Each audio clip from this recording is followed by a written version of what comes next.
הישירה הייתה בבניין שאתמול שלחנו אותה למקום ממוגן.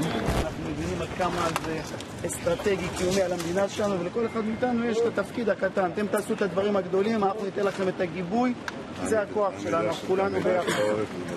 אנחנו עם שתי זירות נוספות בהיקפי, ללא נזק ולא נפגעים. באמת, בית חולים עשה פה עבודה מדהימה ופינה את הקומות העליונות ורידד את כמות המאושפזים. אנחנו בהערכות מצב עם הרשות המקומית, אנחנו חזקים בעורף כדי שתוכלו לעשות כל מה שצריך בחזית. אני כאן בבית החולים סורוקה בבאר שבע יחד עם שר הבריאות, עם סגן השר אלמוג כהן איש הדרום, ועם לא פעם ראשונה עם מנהל בית החולים סורוקה. אנחנו רואים כאן את כל ההבדל.